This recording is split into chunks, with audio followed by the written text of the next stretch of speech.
یہ آپ نے بہت اچھی شروعات کی ہے۔ دیکھیں نا، اللہ تعالیٰ نے ہمیں ایک ایسا خطہ دیا ہے جو پورے اس کرۂ ارض پہ ایک منفرد ایک جگہ ہے۔ ہمارا جغرافی دیکھیں کہ ایک ایسی زمین ہے جو تین بڑے جو ماؤنٹین سسٹمز ہیں ان کا سنگم ہے، قراقرم، ہندوکش اور ہمالیہ، ٹھیک ہے نا۔ اور اس کے بعد ہم جو ہے نا،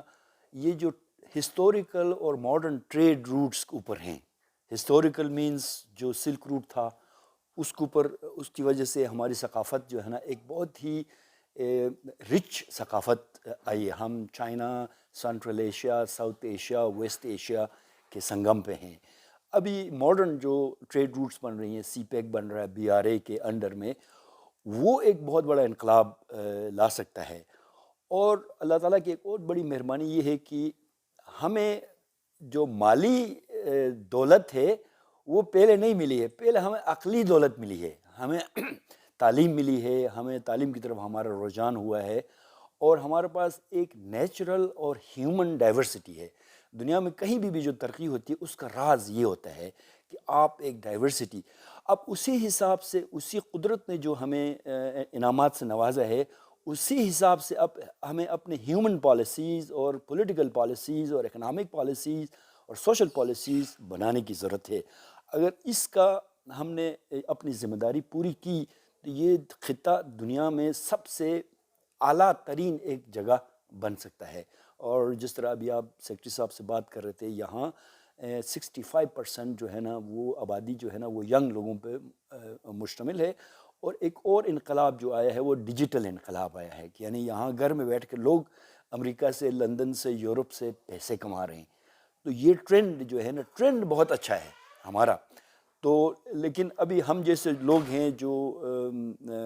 بڑے لوگ ہیں، ہماری جو جنریشن ہے، ہمارے اوپر ایک ذمہ داری ہوتی ہے کہ ہم ایسا نظام بنائیں کہ جس سے ہماری یوتھ، ہمارے کاروباری لوگ، ہماری خواتین، ہمارے اسپیشل لوگ، جو ہمارے شاعر، ہمارے ادیب، ہمارے اسپورٹس پرسنز، جو عالمی لیول پہ اپنا سکہ منوا سکیں۔ یہ ٹائم آ گیا ہے۔ تو اس سلسلے میں آپ کو یاد ہوگا ہماری تاریخ میں نا ایک خاتون گزری، حکمران خاتون، اس کا نام جواہر خانم تھا، ٹھیک ہے۔ اس کو پیار سے ہم سونے جواری کہتے ہیں، اور ددی جواری بھی کہتے ہیں، پیار سے کہتے ہیں۔ تو پچھلی حکومت نے خالد خورشید صاحب کے زمانے میں یہ سونے جواری سینٹر فار پبلک پالیسی بنائی، اور اس کا مقصد یہ تھا کہ ایسی پالیسیاں ہم یہاں بنائیں جو اس علاقے کے معروضی حقائق کے اوپر مبنی ہوں، کٹ اینڈ پیسٹ نہ ہوں، کہیں سے ادھر سے ادھر سے کٹ اینڈ پیسٹ کر کے ہم پالیسی نہ بنائیں، اپنے اندازے، اپنے حساب سے، اپنے حقائق کو سامنے رکھ کے ہم پالیسیز بنائیں۔ تو اس پہ میں آؤں گا کہ کیا کیا اس سینٹر نے کام کیا ہے، لیکن اس سے پہلے میں یہ کہنا ضروری سمجھتا ہوں کہ یہ کام اتنا اچھا ہے کہ ہماری جو نئی حکومت ہے، جو ہمارے چیف منسٹر حاجی گلبرگ کے لیڈرشپ میں جو حکومت ہے، اس نے اس کام کو سراہا، اور اس کو نہ صرف وہ انہوں نے قائم کیا رکھا، بلکہ اس کو وہ اپ گریڈ کرنا چاہتے ہیں۔ ابھی ایک ڈسکشن چل رہی ہے کہ کیوں نہ اس سونے جوارے سینٹر کو گلگت بلتستان ریفارمز کمیشن بنایا جائے، تاکہ، اور اس کے اوپر لیجسلیشن کی جائے، تاکہ جو ہے نا ہم اپنے پالیسی سازی میں خود کفیل ہوں، ہم دوسروں کے اوپر محتاج نہ ہوں۔ ابھی اس وقت جتنے بھی قوانین ہیں، 1860 فلان بستان، اس طرح کی کہانیاں چل رہی ہیں، ٹھیک ہے۔ تو ہمیں ان تمام چیزوں کو ری امیجن کرنے کی ضرورت ہے، ان میں سمپل ٹنکرنگ کر کے،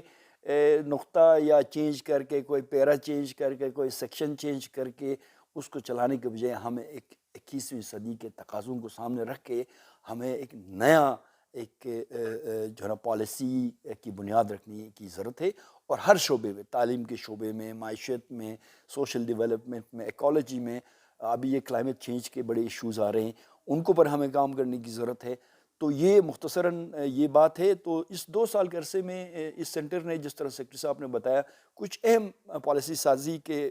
شعبے میں کچھ کام کیا ہے۔ سب سے پہلے یونیسیف کی مدد سے، اور سوشل ویلفیئر ڈپارٹمنٹ ایک فرنٹ ہمارا لیڈ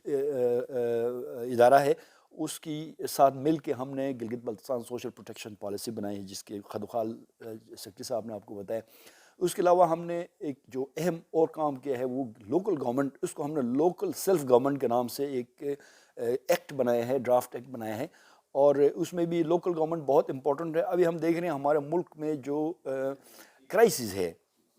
اس کی ایک اولین وجہ یہ ہے کہ جو ایکچوئل گراؤنڈ پہ لوگ ہیں، گاؤں میں لوگ ہیں، شہروں میں لوگ ہیں، وہ اپنے لوکل لیول پہ حکومت سازی نہیں کر سکتے ہیں، وہ ڈسکنیکٹ ہیں، اور اس لیے جو ہے نا یہ سارے مسائل کریٹ ہو گئے ہیں۔ تو ہمیں لوکل گورنمنٹ ایک مضبوط اور امپاورڈ با اختیار لوکل گورنمنٹ بنانے کی ضرورت ہے، اس پہ کام تیار ہے۔ اس کے علاوہ جو ہے نا ابھی ہم ایک جو بہت بڑا کام کر رہے ہیں وہ کلائمیٹ چینج کے حوالے سے ہے۔ کلائمیٹ چینج میں جو ہے وہ آپ کو پتہ ہے کہ ہمارا علاقہ جو ہے وہ ایک گلوبل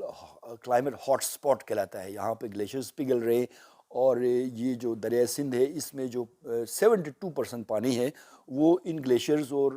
پہاڑوں کی طرف سے آتا ہے، اور اس دریا پہ پورے پاکستان کی بقا جو ہے نا وہ منحصر کرتی ہے۔ اگر سائنٹسٹ یہ کہتے ہیں کہ یہ گلوبل وارمنگ جو کہ دنیا بھر میں اس کو 1.2 ڈگری پہ روکا جائے گا یا 2 ڈگری اضافی پہ روکا جائے گا،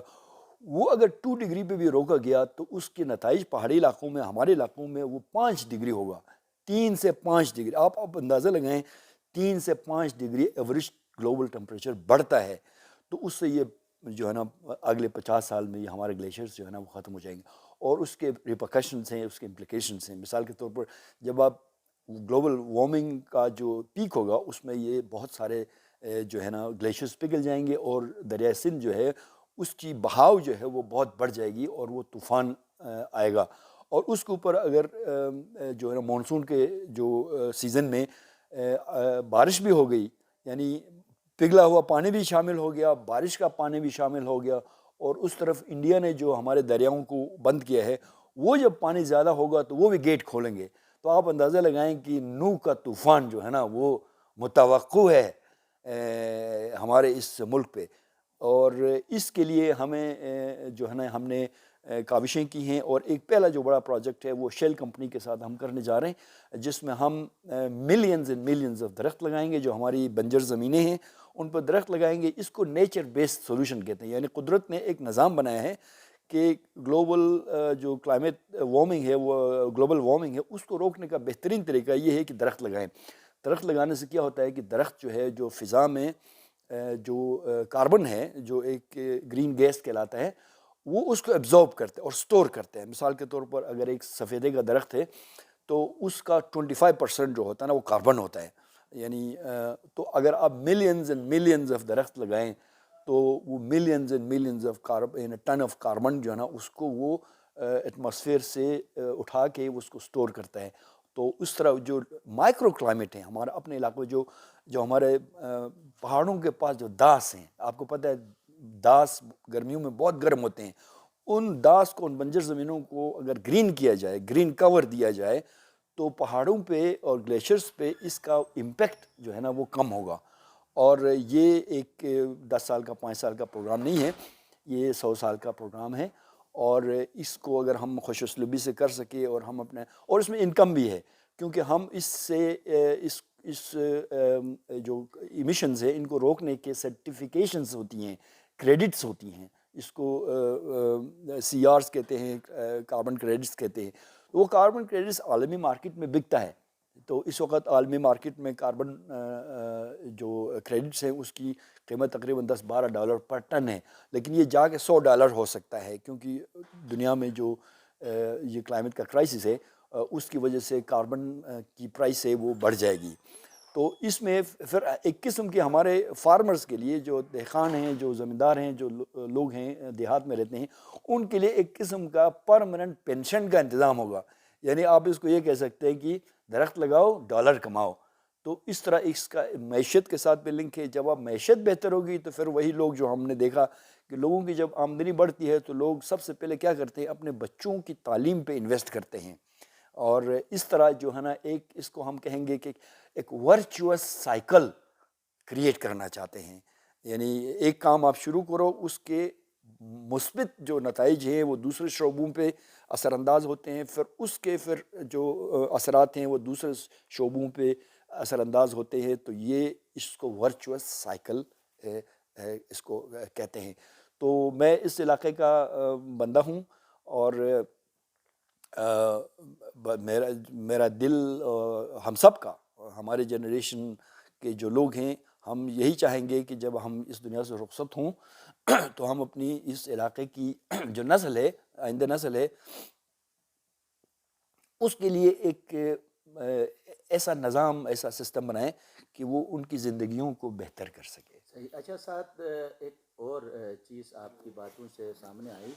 کیا یہ بھی پاسبل ہے آپ کے پروجیکٹ میں، جیسے کہ گلیشیئر گرافٹنگ ہے، بہت سے علاقوں میں نے دیکھے ہیں وہ زمینیں بنجر پڑی ہوئی ہیں، اور پچھلے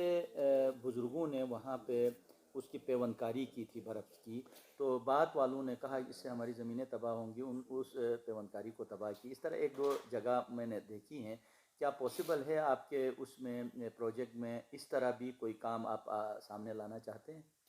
ڈائریکٹلی اس میں کوئی ہمارا رول نہیں ہے، لیکن جب میں KRSP میں تھا تو ہم نے اس پہ کام کیا تھا بلتستان میں گلیشیئر، چونکہ ایک ان سائنٹیفک میتھڈ ہے، تو سائنٹیفکلی اس کو دیکھنے کے لیے رقم چاہیے، ٹائم چاہیے، ادارے چاہیے جو اس کو مانیٹر کر سکے۔ سائنٹیفکلی اس کا ایک جواز یہ بنتا ہے کہ اگر کوئی ایسی جگہ ہے جہاں پہ سال میں ٹیمپریچر جو ہے وہ 0 سے نیچے نہیں جاتا ہو، اور یا اگر جاتا بھی ہے تو وہ 10 دن کے بعد،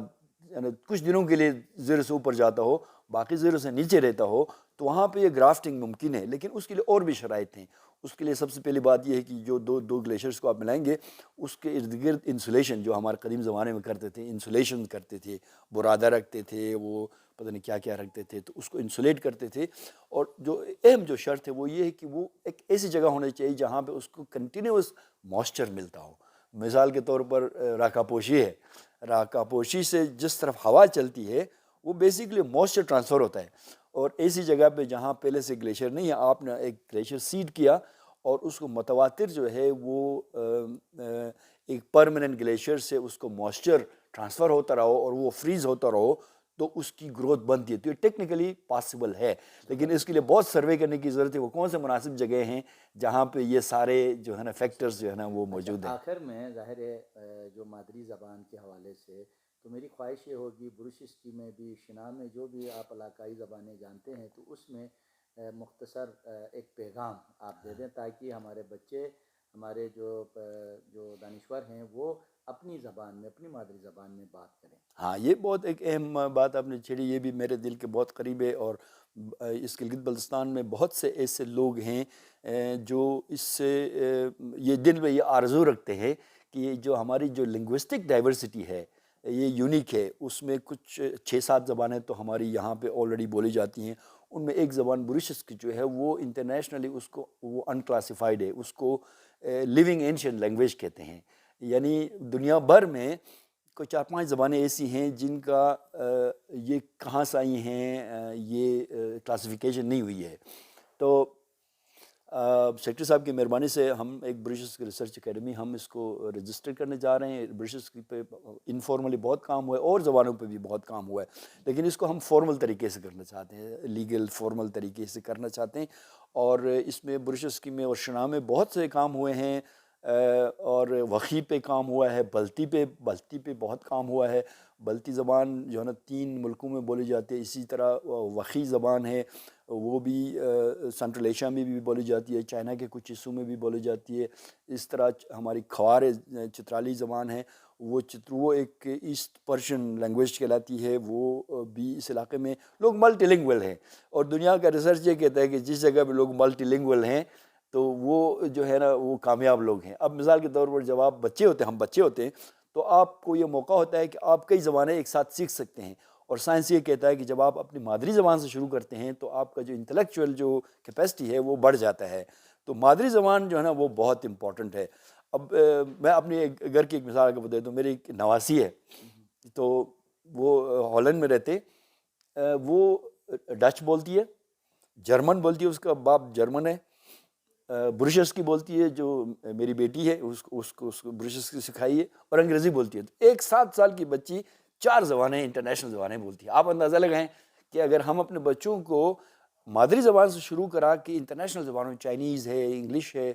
اور یہ جو عالمی زبانیں ہیں یہ بھی ضروری ہیں، لیکن سب سے پہلے مادری زبان ضروری ہے. مادری زبان کے بعد اگر ہم انٹرنیشنل لینگویجز میں جاتے ہیں تو ہم گلوبل سٹیزنز بنتے ہیں، اور ہم گلوبل سوسائٹی یا گلوبل اکانومی میں حصہ اپنا ڈال سکتے ہیں، اور ہم اس سٹیج پہ آئے ہیں کہ ہم اس طرح کے خواب دیکھیں. ماشاءاللہ. تو برشس کی میں ایک پیغام دے اور ساتھ میں شنامے بھی. برشس کی میں اپنے والد کا ایک شعر آپ کو بتاتا ہوں، ٹھیک ہے. جا بندگی بٹ کم بلنا قدرت مولا، واہ. جا بندگی بٹ کم بلنا قدرت مولا، ہن بندگی بس آ ہزار باغ و شمارا. ماشاءاللہ. تو یہ جو شاعر ہوتا ہے وہ مختلف اینگل سے سوچتا ہے. یہاں تو وہ خدا کو، قدرت کو ایڈریس کر رہے ہیں، لیکن اس کے اور بھی معنی ہیں کہ اگر آپ کوئی قومی خدمت کرتے ہو یا کوئی اخلاقی خدمت کرتے ہو یا کوئی بھی خدمت کرتے ہو تو وہ اللہ تعالیٰ سے عذر کرتا ہے کہ میری ایک خدمت کو 1000 بار کاؤنٹ کرو، اور مجھے جو ہے نا اور ہمت دو کہ میں اور زیادہ خدمت کر سکوں. یہ کہتے ہیں. جان علی کا ایک شعر یاد آتا ہے، جگوٹ منہ تو دودھ کھرے مرچا تھے نہیں پاؤڈر گنی، برقع لانگ پھٹک تھے تے محبت نظر گنی. یہ اپنے قوم کے نام پہ میں کرتا ہوں.